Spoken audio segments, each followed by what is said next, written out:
आप कह रही हैं कि ये मैंने आपको पहले बताया, ये सिर्फ आपकी मेंटल सेटिस्फेक्शन है, ये सम बेटर नहीं है, ये सिर्फ मेंटल सेटिस्फेक्शन है आपकी, ये सिर्फ आपकी मेंटल सेटिस्फेक्शन है और उन प्रोटोकॉल्स के ऊपर है जो रजिस्टर में आपने एंट्री करके अपने आप को सेव करना है, उसके लिए ठीक है।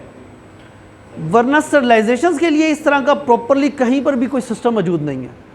ठीक है जी, आप कोशिश करें, मैंने आपको वो 600 रुपये वाली राय इसलिए दी थी कि इंचार्ज डॉक्टर से मिलकर कम से कम अपने जो उस टाइम मौजूद सेट हैं, एक डॉक्टर डिसीजन लेता है, ठीक है, अब मेन ऑपरेशन थिएटर्स में हर एक के थिएटर्स हैं, एक डॉक्टर अपने थिएटर की डिसीजन लेता है, वो अपने तमाम तर इंस्ट्रूमेंट्स को इस पैकिंग में लेकर आता है।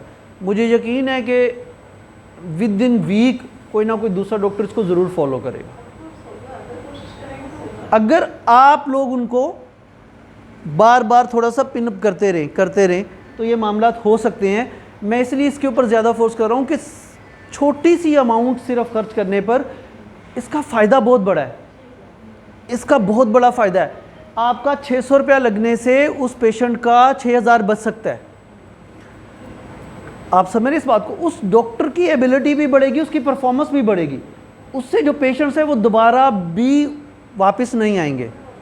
ठीक है जी, वरना उस जिस पेशेंट ने गवर्नमेंट हॉस्पिटल से अपना ऑपरेट करवाना है, अगर वहाँ पर इन्फेक्शन बढ़ेगा वो दोबारा वहीं आएगा, क्योंकि उसके पास और कोई ऑप्शन मौजूद नहीं है।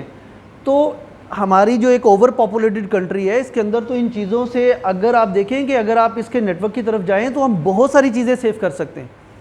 हम नंबर ऑफ़ पेशेंट्स को कम कर सकते हैं, हम आउटडोर के ऊपर जो लोड है उसको कम कर सकते हैं, अपने थिएटर्स के ऊपर लोड को कम कर सकते हैं, ताकि जो हमारे वार्ड के अंदर मौजूदा पेशेंट्स हैं उनके ऊपर पीछे लाइन ना लगी हो कि अगले 10 भी आने वाले। तो इसका फ़ायदा है बहुत कम पैसों में। तो मेरी कोशिश ये है कि आप कम से कम अवेयरनेस तो दें, आप बात करें, एक यहाँ का बंदा एक डिपार्टमेंट में जाके ये बात ज़रूर करे कि भाई ये मामला को ख़त्म करने के लिए हम क्या कर सकते हैं जी।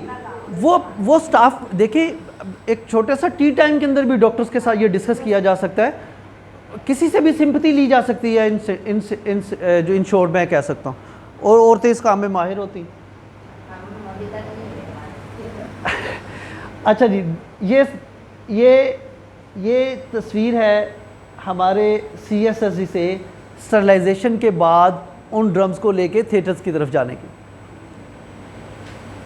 जब यहाँ से सेट्स जाते हैं तो मेरी बारहा इनसे कोशिश होती है, इनसे रिक्वेस्ट होती है कि जब आप स्टरलाइजेशंस के लिए CSSD में आते हैं सेट्स के लिए, तो फिर बाकी काम छोड़ दें। असिस्टेंट इंचार्ज उसको ये ना कहें, या डॉक्टर उसको ये ना कहे मेरे लिए चाय भी ले आई, लॉन्ड्री से सामान भी उठा लाई, ठीक है, पीछे से वो सब कुछ करेगा, लेकिन वो इसको भी एज आ टी कप ही समझेगा। उसके लिए इंस्ट्रूमेंट्स भी वही चीज़ हैं। वो बाहर शॉप पे जाएगा, वहाँ फेंकेगा, चाय लेके जा रहा है, साथ वो शीट्स लेके जा रहा है, वो सेट्स भी साथ मौजूद हैं। तो इस सूरत में जब वो सेट्स थिएटर में जाएंगे तो ये सब चीज़ें उससे उठा ली जाएंगी, ये उसकी कैबिनेट में चली जाएंगी शीट्स, चाय का कप डॉक्टर के हाथ में चला जाएगा, और थिएटर में जब ये पूरे का पूरा ड्रम बिल्कुल ऐसे जाएगा जैसे कि ये सीधा CSSD से आया। ठीक है, तो कोशिश करें कि अपने अटेंडेंट्स के ऊपर लोड उतना डालें जितना वो दयानतदारी से कर सकता है। अगर आपके उसके ऊपर एक्स्ट्रा लोड डालेंगे तो वो वही काम करेगा, यही कंडीशन आएगी। वो बहुत सारे वर्किंग मामलात को एक ही दफ़ा में समेटने की कोशिश करेगा, क्योंकि आपने उसके ऊपर एक मेंटली प्रेशर डाला हुआ है, 5 मिनट आ जा, 5 मिनट आ जा, 5 मिनट आ जा। वो 5 मिनट में जो उसने आना है फिर उसने यही कुछ करना है। आपके 5 मिनट भी सेफ़ हो जाएंगे, उसके 2 चक्कर भी बच जाएंगे, लेकिन जो पेशेंट की टांग टूटी हुई है वो नहीं बचेगा। ठीक है जी, क्योंकि आपको इस बात का अंदाज़ा नहीं है कि लॉन्ड्री में जाने वाला कपड़ा उस टाइम किस हद तक इन्फेक्टेड होता है। अगर आप उसको सादा पानी से धो लेना और उस पानी को आप भेज दें लैब में, तो आपको अंदाज़ा हो जाएगा कि उस कपड़े को उसके ऊपर रखना भी कितना बड़ा गुनाह है। तो ये है कि हम लोग सांस ही ऐसे इन्वायरमेंट में लेते हैं, लॉन्ड्री, CSSD पैकिंग, हमारा पूरा डिपार्टमेंट, मतलब हम लोग अपने लिए भी कुछ नहीं कर पा रहे। इतने कुछ जम से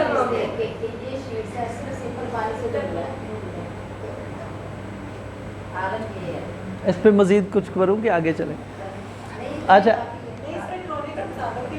ये हमारी स्टरलाइजेशन स्ट्रॉलीज होती हैं, ये भी कुछ ख़ास कॉस्टली नहीं है। मतलब मैंने देखा अभी पिछले दिनों में लॉन्ड्री के लिए और मेंटेनेंस एंड रिपेयरिंग डिपार्टमेंट के लिए इस तरह की ट्रॉलीज जो आई हैं, किस मकसद के लिए आई हैं? वो आई हैं डस्टबिन, एज अ डस्टबिन के लिए, कि आपके पास जो वार्ड में जो मटेरियल है जिसको आपने डस्टबिन करना है, उसके लिए ये ट्रॉलीज हुई हैं अभी जी, अवार्ड हुई हैं, मैंने खुद देखी हैं। नहीं नहीं, मैं आप यहाँ नहीं आई, उसका प्रोसीजर मुकम्मल हो गया है। जी जी मैम, उसका जो आपने दी है ना, मैं वही आपको अर्ज़ कर रहा हूँ कि ये CSSD के लिए भी करें। CSSD की हमने इंस्ट्रूमेंट की ट्रांसपोर्टेशन के लिए ट्रॉलीज की आपने रिक्वेस्ट फॉरवर्ड की, मैं कह रहा हूँ उनमें से जो प्रोसीड हुई है ना, वो ये वाली नहीं हुई, लीनन की हो गई हैं, वार्ड्स में जो है उसके लिए हो गई हैं, CSSD के लिए नहीं हुई। वो भी नहीं, हाँ, उसका भी कुछ नहीं बना। ये हमारे पास सेट ड्रम्स आते हैं। आज हमारा स्टरलाइजेशन के ऊपर है और मेरी कोशिश है कि आपको जितनी अवेयरनेस ज़्यादा से ज़्यादा मिल सके मैं उसको दूं। एक ये ड्रम हमारे पास आता है और एक ये ड्रम हमारे पास आता है। आप देख रहे हैं कि इसको पैक कैसे किया गया है। आप मुझे बताएं, जहाँ पर एक लीलन जो है वो बाहर के इन्वायरमेंट की एयर को कंट्रोल नहीं कर पा रहा, वहाँ पर ये जो बैंडेज है ये कैसे करेगी?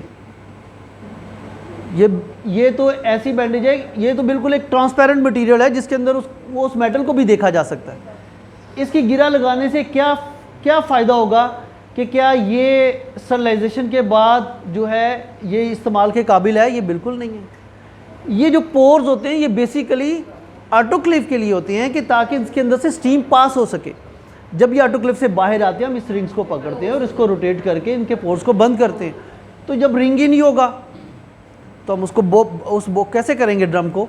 तो आप कोशिश करें, अगर आपके बोर्ड में, अगर आपके थिएटर्स में, अगर आपके कंसर्निंग डिपार्टमेंट में ये मौजूद हैं, ये ऑलरेडी एक्सपायर है, ये एक्सपायर्ड है, ऐसे एक्सपायर्ड है जैसे आपने कोई चीज़ ख़रीदी, आपने उसको इस्तेमाल किया, वो एक्सपायर होगी, आप उसको फेंक देंगे। चाहे वो आपका आई ड्रॉप हो, चाहे वो 10,000 की चीज़ हो, चाहे वो 20,000 की हो, जब वो एक्सपायर हो जाएगी आप उसको अपने बच्चों के लिए इस्तेमाल नहीं करेंगे। ये एक्सपायर्ड है। इसका सबसे आसान तरीका क्या होता है कि आप चाहते हैं कि क्या ऐसे ड्रम नहीं आ रही या आ सकते हैं, तो बड़ी आसानी से आ सकते हैं। आप इस ड्रम को लेके जाएं, सिस्टम इंचार्ज उस अटेंडेंट को बोले वो बाहर लेके जाए, एक ईंट पकड़े, इसके ऊपर मार दे, ये फोल्ड हो जाएगा। ये पहले भी एक्सपायर्ड है, फिर वो जो दोबारा एक्सपायर होगा ना, वो आपकी सेटिस्फेक्शन के लिए भी एक्सपायर हो गया। आप इसको फेंक दें, स्टोर में भेज दें, इसके बदले आपको नया नहीं मिलता ना मिले, आपको नहीं मिलता ना मिले। उसका सलूशन क्या है? ये हमारे पास स्टेरिक रील्स हैं, इनके अंदर ड्रम का टोटल जो चीज़ आप ड्रम में रखते हैं वो इसके अंदर पैक हो सकती है। गाज भी पैक हो सकता है, हर चीज़ इसके अंदर पैक हो सकती है। ये इस मकसद के लिए हैं कि अगर आपके पास ड्रम मौजूद नहीं है, आप वो चीज़ें हमारे पास लाएं, हम उनको टोटली पैक करके स्टीम स्टरलाइजेशन करके आपको देंगे। वो ड्रम से 100 दर्जे बेहतर है। जी,